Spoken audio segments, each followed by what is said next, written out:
I'm Hindul Gupta. I'm absolutely delighted today that Emmanuel Dupree has joined us from Paris. Emmanuel Dupree is one of the experts looking at strategic affairs in the European region and in France.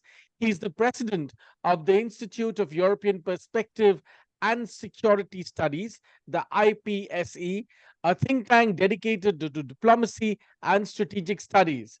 He's here to talk about primarily India and France and its relationship and what next for India and France. Thanks very much, Emmanuel, for joining us. It's a pleasure. I want to begin by talking to you a little bit about the Indian Prime Minister's visit right now that just concluded to France. When you saw the visit and all the exuberance around it, he was a guest for Bastille Day. He was given France's biggest civilian honor. There was a lot of talk about defense agreements and renewed defense agreements between India and France. How do you see the Indo-French relationship at this point in time? Well, first of all, it's not the first time that Prime Minister Narendra Modi comes to France. He was already invited during the first mandate of President Macron in 2017. It was already a state visit. He already had all the honors due to his rank and due to the importance. As President Macron put it, India is a democratic and a demography power. And this was related during the press conference, the common press conference between the two head of states. I think this visit has a lot of particularities, nevertheless. First of all, it comes in a time when symbolically we are celebrating 25 years of a strategic agreement, which we signed in January 1998. It was not with President Macron, it was not with Prime Minister Modi, but it was with President Jacques Chirac and Prime Minister Atal Bihari Vajpayee. I don't know if I said it correctly. Right, Atal Bihari Vajpayee, that's right. In 1998, so 25 years of this strategic agreement. The conclusion of the visit of Prime Minister of India mentioned the fact that now we are going for 25 more years. And we are giving appointments, rendezvous, as we say in French, in 2047, when you will be celebrating 1 century of independence and when we will be celebrating together 1 century of diplomatic relations. So it is a sort of a step-by-step position, what has been achieved during the last 25 years, what is to be achieved during the next 25 years in regards to this strategic partnership. That's the first point. The second point, let's say this is a diplomatic structural environment in which countries do want to reaffirm their commitment, their mutual commitment on a certain number of issues. There's a lot of commonalities, but there's a lot of diversity and maybe some itchy, sticky relations. I will come to that.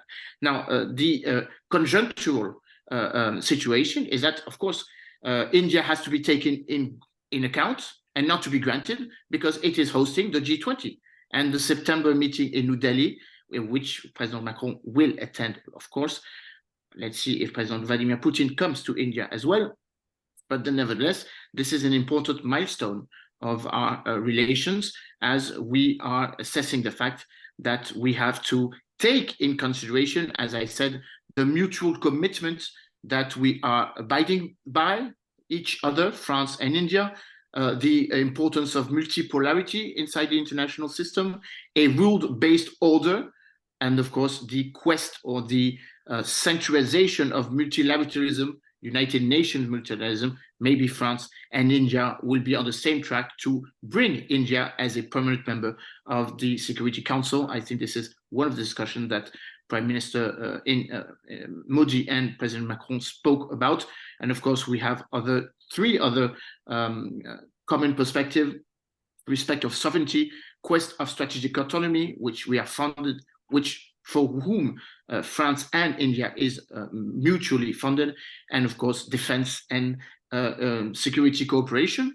As you very well know, India has reconfirmed its strategic partnership in regards to defense and confirmed the fact that France is now, with the selling of the next to come 26 marine naval Rafale aircraft, plus the 36 that we already sold in 2016, and the 3 submarines, Scorpion submarines, plus adding to the 6 already sold, France will be and will become the second biggest arms provider just after United States.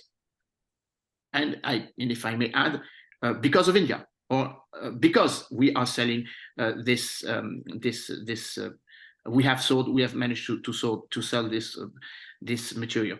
Now there's another importance, because I think we'll go into depth about what it takes seeing from one side or the other about the elements that I mentioned. There's another very symbolic presence or importance of India coming today in Europe, and this was very true during the military défilé, because in 1916 there was already a Punjab battalion who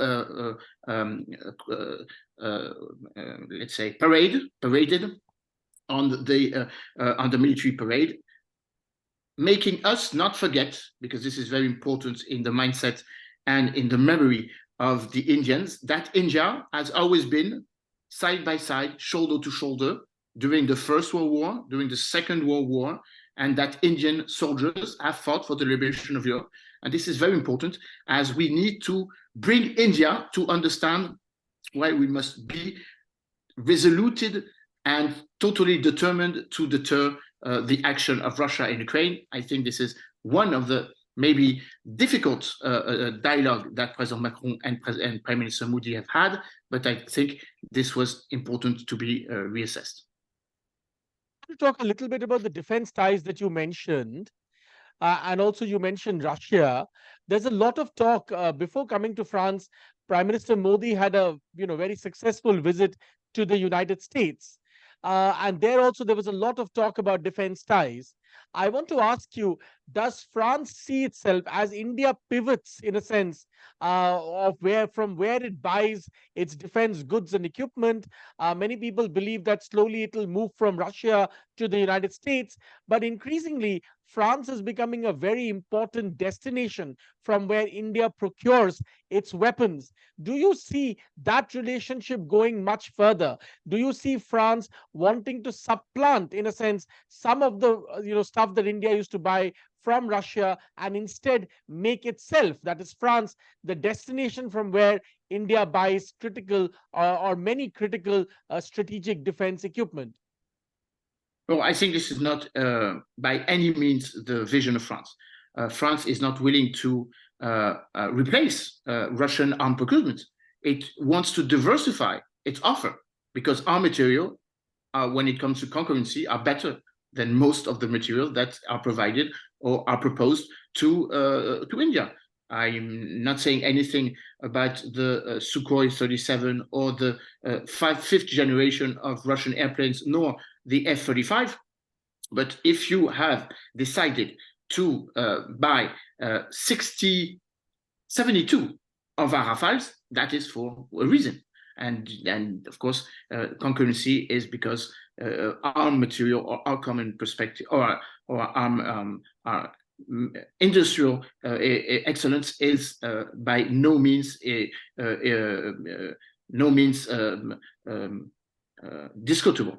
Now, going back to your question, I think besides what we have already sold, the now 62, I was not 62 Rafales, and the 9 Scorpion submarines, which is of course a huge market. It's a huge basket. If I'm counting well, it's more or less that around 6 to 8 billion of euros just when it comes to the airplanes, the newly equipped airplanes. But it's more than that, because France and India have decided to follow up on a certain number of programs. Maybe tomorrow or after tomorrow, a common Indian-French plane or a Indian-French future aircraft combat system. This was mentioned at the last point of the intervention of Narendra Modi, calling for, let's say, planification of what the military needs of India will be, and how the military technology of France and not to forget Europe can, of course, bring this strategic autonomy. President Macron frequently speaks about strategic intimacy, saying that there is a core and a very precise perspective on that. This is one of the reasons why it was created a common defense fund, which will be mutually used to prepare or to anticipate the military needs of the armies of your country, as well as the army of my country. So it's more than just selling materials or selling a combat system. It's about preparing interoperability between our two armies, our two navies, and our two air forces. It's about taking in consideration that we are, you, because you are a host nation of an Indo-Pacific or a, let's say, regional power of Indo-Pacific, and we are indirectly by our territories as well an Indo-Pacific nation.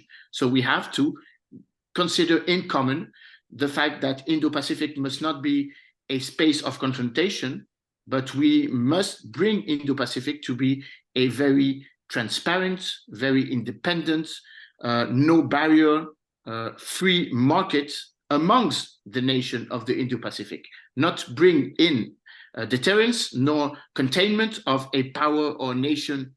Of course, we all have in mind China, but to make it the best model of mutual cooperation, because when it comes to India, it's not only India, it is the regional comprehensive economic partnership, the biggest free trade zone.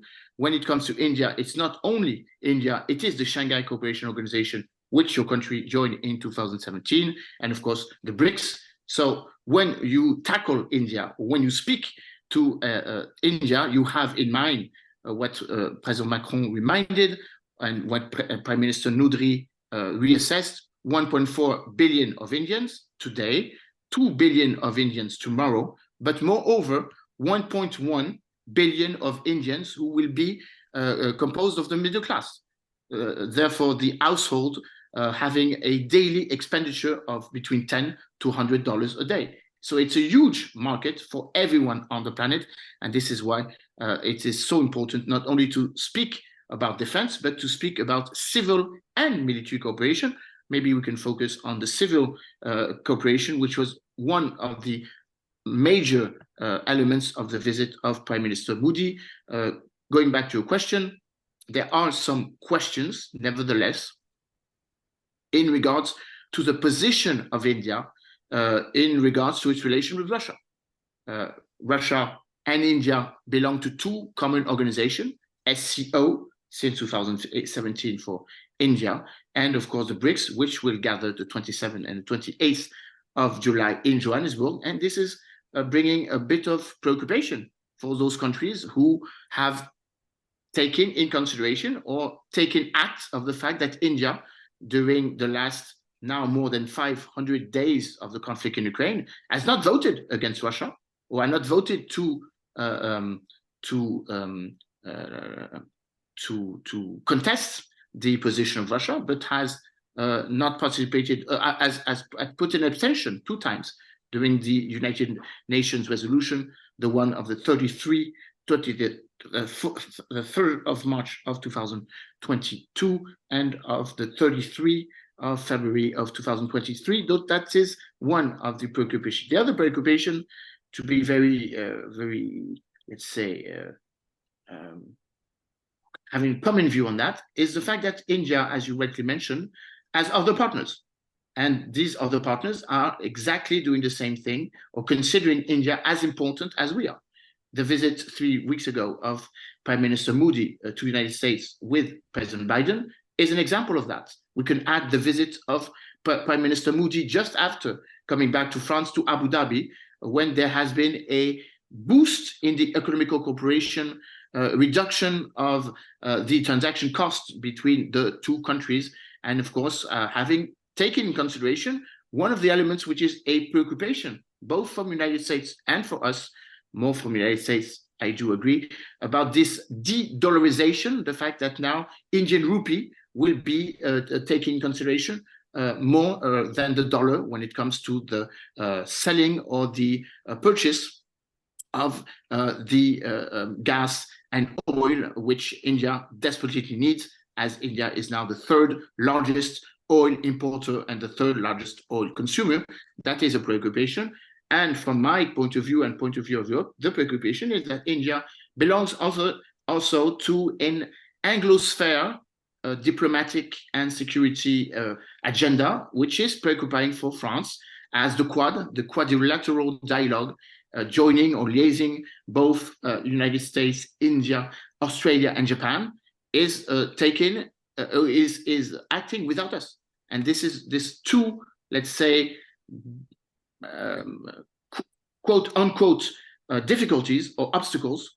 One side, India is looking to the United States more than Europe in regards to Quad, and in relation to that, the AUKUS, which put France outside of the submarine deal in Australia. And on the other hand, and that India is following up on the enlargement of the BRICS, not only the 5 actual BRICS, but the 5+5, since we do now have the certitude that both Egypt, Saudi Arabia, Indonesia, United Arab Emirates, Argentina, and Iran will join the BRICS, putting pressure on our diplomatic agenda and maybe, in a way, put India in contradiction to what it has said in Paris. If India is abiding for a rule-based order in regards to the charter, the San Francisco Charter, creating the United Nations, defending multipolarity and multilateralism, being partner with Iran, being partner with a certain number of countries who do not abide by these rules, is, of course, a subject of interrogation. We'll come to that point in just a moment, but let me first tackle something that you said a few minutes earlier about growing interoperability between French and Indian armed forces. One of the concerns that India usually has in defense deals is how much technology transfer it will get. Do you see France offering more and more technology transfer to India? Well, I think all of the French deals is very equilibrated. Some of the submarines will be built in India. Therefore, having this share or this common or fair share of technology. When it comes to Rafale, it's a bit more difficult, since the Rafale need to be created with the Dassault technology in Europe and then brought to India. But I think France has no problem at all considering the transfer in technology. During the state visit of Prime Minister Modi, a part of the delegation was also confirming the core cooperation necessary between Make in India and the French tech and the Made in France, Fait en France, which is the equivalent of Make in India. So I don't see a core difficulty in regard to that. I see a discussion. This is why the strategic partnership is made of. This is why it has to be continued, again, in the perspective of the next 25 years. But of course, it also has to take, let's say, very concrete steps. Let's just focus out of defense. When it comes to nuclear, and this has to be very precise, said, or very fairly said, France has been for a long time, more than a decade, proposing 6 EPR, 6 nuclear, civilian nuclear reactors. The problem does not come from France. The problem comes from India when it comes to the, let's say, the norms or the security perspective or the security guarantees that the French provider is proposing to NPCIL, which I remember is Nuclear Power Corporation of India Unlimited. So again, it's not only coming from France not willing to transfer the technology, it's sometimes India having very precise steps in regards to its prerequisite and what it is asking for. I think the question is true as well for the common Franco-Indian satellite, which President Macron and Prime Minister Modi spoke about. It's also true with the helicopters, because we are, of course, selling planes, aircraft, military jet fighters, and submarines, but we are also providing helicopters in the basket. I now want to come to the point that you were making about the enlargement of BRICS. You were talking about AUKUS on one side, you were talking about Quad. France has some reservations about some of these things. How are these reservations being overcome as the dialogue between India and France deepens? Well, I don't think it has been resolved because, of course, you very well have in mind that France wanted to be invited in Johannesburg to be part of this strategic dialogue, which is clustering both merging nations, considering the fact, as Kishore Mahbubani, a colleague from Singapore, puts it, that we are witnessing or experiencing the end of 4 centuries of Occidental dominancy. Or dominion or power. So I think France is also very aware that the cardinal diplomacy is shifting from north to south or from south to south, then from north to south. That is, of course, obvious. Now, is France part of it? No, because we are not a merging nation. We want to take in consideration the agenda of this merging nation, but as I already mentioned, these agenda may put us a bit in a contradiction with some of our old and traditional partnership. Of course, we are eager to believe that more transaction must be made in euro, but we are not to the point in de-dollarization of our economy. We do feel that extraterritoriality that the United States is pushing and putting on world commerce is a problem for the free trade or free and transparent, non-monopolistic, liberal economy in the world. But of course, we are a common and shared and very strong and acute partner with the United States and inside WTO. So these are some of the problems that we have to overcome. Now, we nevertheless have also a certain number of issues on which I think we should be building our strategic autonomy, both on an Indian and Franco perspective, India from Russia and us besides or in regards to the United States. When it comes to digital, cybersecurity, it was mentioned, civil nuclear, it was mentioned as well, hydrogen, green hydrogen, and of course the chips production or the semiconductors production, as well as artificial intelligence.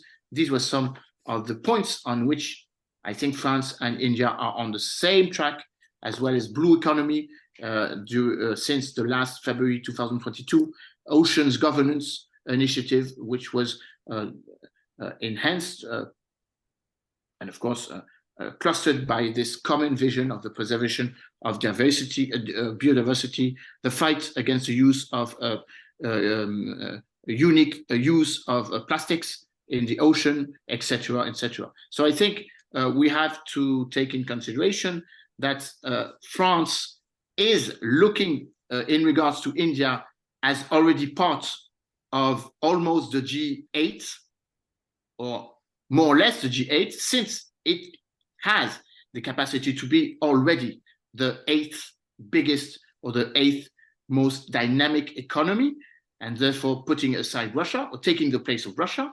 But of course, India may have another perspective, and this was reconfirmed by Goldman Sachs a few months ago, that in 2075, France will no longer be in the G7, nor will Germany, nor will Italy, nor will Great Britain.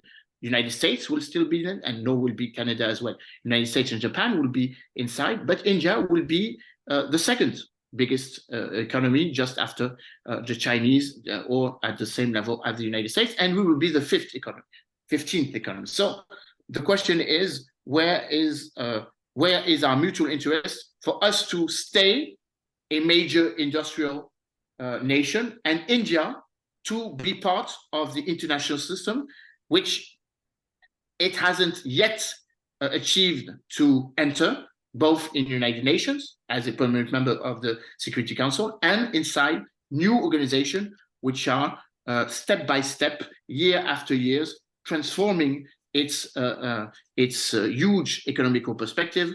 As we are speaking of today, the common GDP of the 9 members of the Shanghai Cooperation Organization is bigger than the 7 economies of the G7. I want to talk to you a little bit about what has been described as a natural affinity between middle powers. There has been some analysis that countries like France and India are, in a sense, today middle powers, and as middle powers, they are pushing for a more multilateral, multipolar world than than it's either the United States or China. How do you see? How do you respond to this analysis? Well, France and India are middle power, but they are middle power having a nuclear deterrence capability, which is not the same at all. There are some middle class powers, such as Turkey, such as Kingdom of Saudi Arabia, maybe Indonesia, taking consideration as it is the biggest Muslim country, not forgetting that you have more or less the numbers of Muslim in India that you have the population of Indonesia, but that's another issue. No, I think India and France have common perspective on a certain number of leverage of what it takes to be a mediating, facilitating power, or let's say a big middle power. And of course, as I mentioned, nuclear. We are member of the NPT since 1992. You are not still member of NPT. That's a core difference. But you still have nuclear capacity and as well as your neighbor, oriented neighbor, namely Pakistan. We do have a certain number of common perspectives. I mentioned it. We are working together. Let me put that more in a better way. Working together on a certain number of issues, which is the new ownership of power, the preservation of biodiversity, as France will be hosting in Marseille the World Summit for Maritime by International Conference of Ocean not in Marseille, Nice in 2025. Of course, the COP28 in UAE in next November. But I forgot to mention that France and India has made a stance when it comes to photovoltaic energy.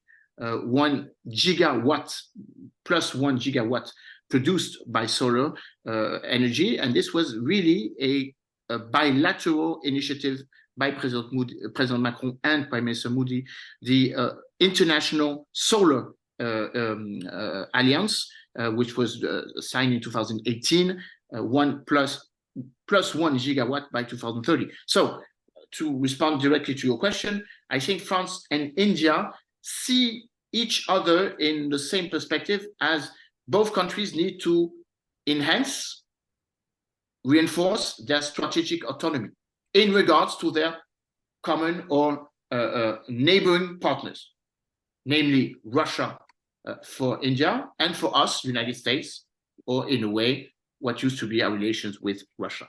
This is, I think, a common perspective. Now, there's another common perspective, is that India wants to be part of all of the regional organization in which it belongs or should be belonging. It is now a member of the Shanghai Cooperation Organization that has been assessed. It has launched and rebooted the quadrilateral dialogue, taking consideration the will of Joe Biden to do so.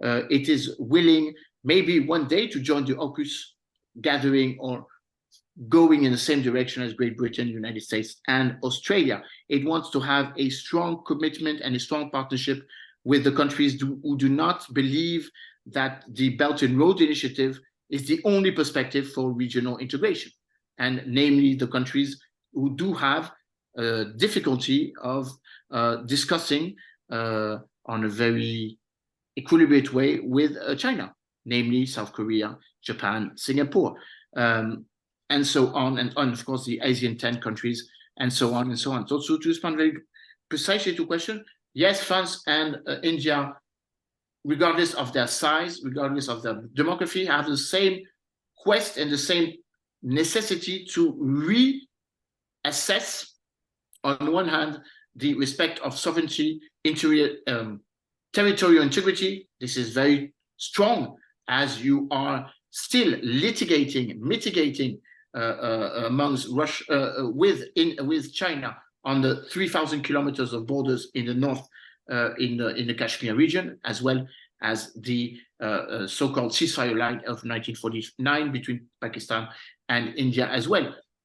We do have also our share of problems when it comes to reassessing our territories abroad, because a certain number of countries, a certain number of forces are interrogating the fact that we still are a Indo-Pacific nation, because we have territories which for some are still considered to be colonies. As we come to the end of this conversation, I have one or two more last questions for you. I want to ask you, how France sees India's conflict with China. And in the question of an inevitable, or some say an inevitable conflict between the United States and China on Taiwan, how does Europe and how does France feel India will respond in such a scenario? Well, first of all, France is not calling for a conflict with China. And this is a core difference with the United States. When President Macron came back from Beijing a month and a half ago, he spoke about strategic autonomy, saying that we should not look to China in regards to an adversary, but we should consider China both as a strategic partner and a systemic adversary. And this is not precisely the position of the United States, nor the position of some of our European partners. This is not the position of Great Britain. This is not the position of some countries. Let's take Italy, which has went out of the Belt and Road Initiative 2 weeks ago. France never signed the Belt and Road Initiative, to be very precise. So, and I can add that France does not see in a good way, and this was very true during the last days in the Vilnius NATO summit, the enlargement of NATO in the Indo-Pacific area. We have nothing against the fact to invite Prime Minister Morrison, to invite President of Korea, and of course to not forget Prime Minister of Japan. But when it comes to open an office of NATO in Tokyo, or to consider the fact that we must deter, contain, or let's say prevent China to be as it is, aggressive in regards to its partners, it's not NATO to do that, nor the United States.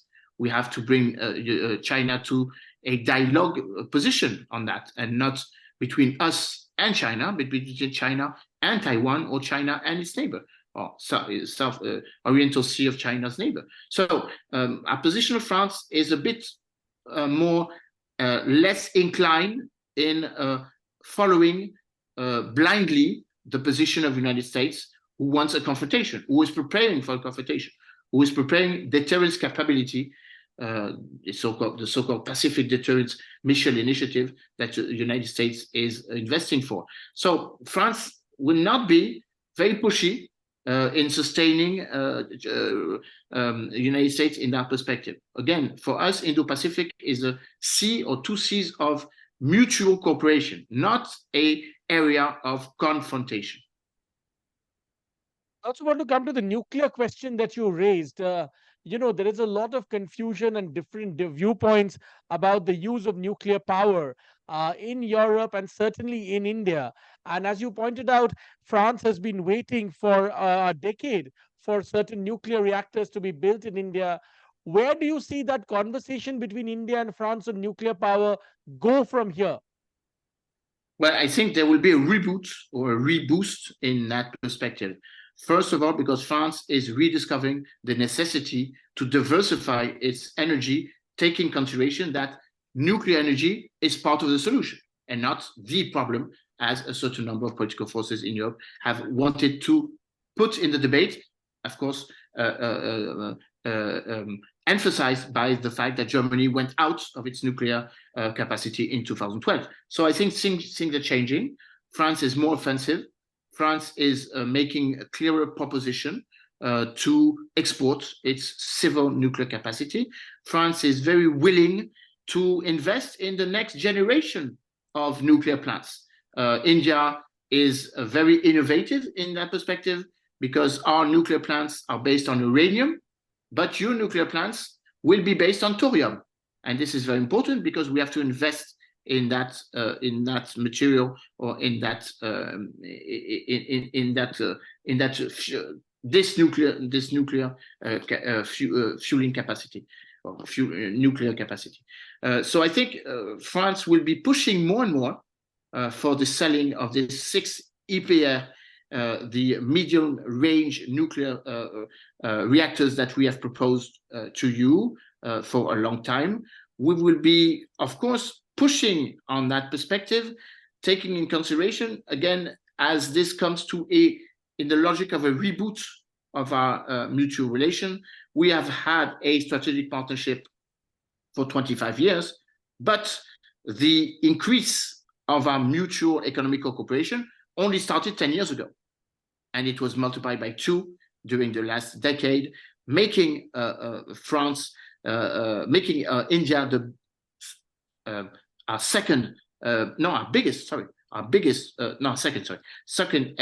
economical partnership in Asia after China, of course. So now this brings me to come to, well, and of course, maybe for your telespectators, to remind that France is a big provider of jobs in India. 300,000 employees, 440 French companies are in India, with a 6 billion euros of share of economical balance, exportation and importation in 2022. So we are one of the biggest European partners of India, and we want and will stay in that perspective.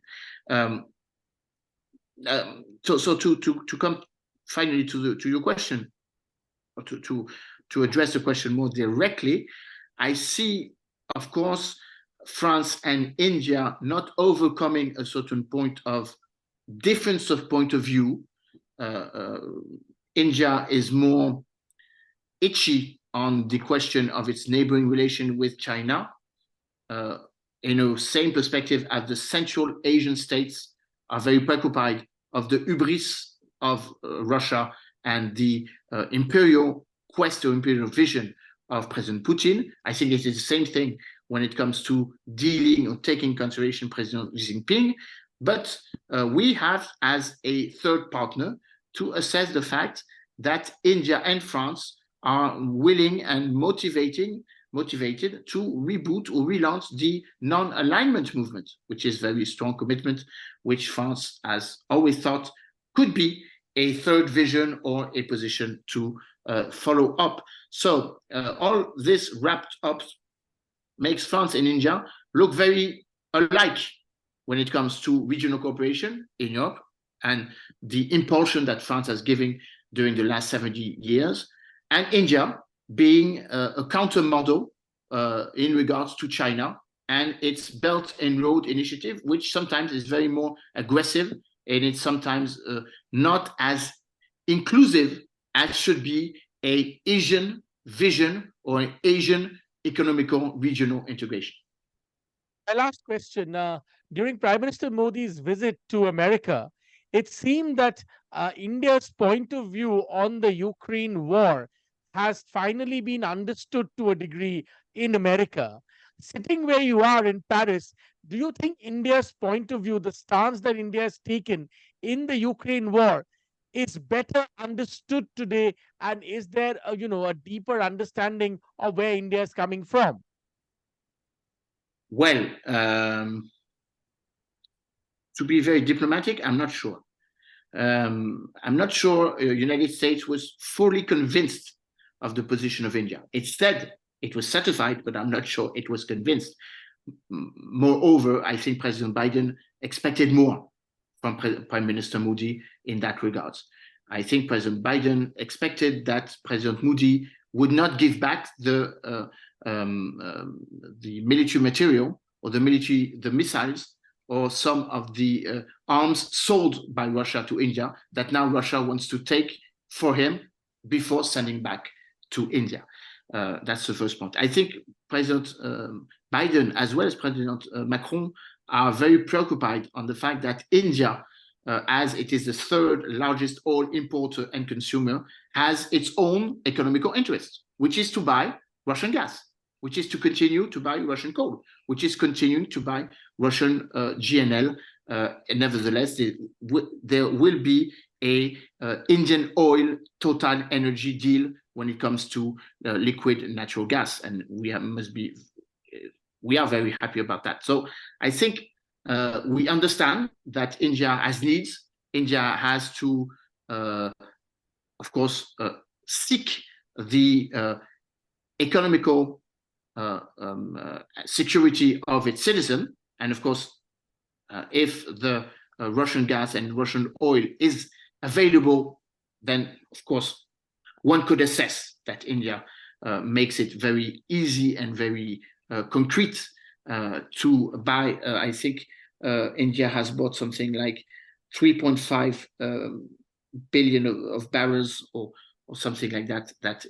Russia, Emmanuel, that some of this oil in a refined state has been bought by Europe. After the oil. No, of course, no. I was coming to that. Coming to that. So let's not be too naive to believe that some countries are not doing the same thing. This refined oil transits through India as well as the United Arab Emirates and goes afterwards in the European market. Of course, that's very, very precise. Again, it's very difficult for us to ask India, and I think it would be totally ineffective to ask India to withdraw from the BRICS, to no longer be part of the Shanghai Cooperation Organization. Each country belongs to a geographical reality. Each country has its history. Each country has its neighbors. We do have this difficulty as well. We are historically, philosophically, economically linked to the United States, but the United States is not our neighbor. Russia is our closest neighbor. So we have to deal with that. We have to be not compromised, but to take in consideration this particularity. So to be in a nutshell, I think President Biden wanted to be more offensive on India, saying he has to commit more in regard to the United States. I think France did not do this in the same way. France did not ask anything to India in that regard. It only said, since the history of India since 1947 is made of democracy, it's made of its quest to help others to seek for democracy, in the memory of Mahatma Gandhi, of course. As India is a respected nation on behalf of its spiritual, ethnic integration, even though there are problems, I do not want to put aside the fact that in Tuva, the Hinduist national posture of BJP is, for some, a problem. But this is an internal problem that Indians have to tackle between Indians. We do not have to say anything about that because we're not Indian. So again, to be very, let's say, an understatement, France has nothing to say about what is going on in India. This is not the purpose.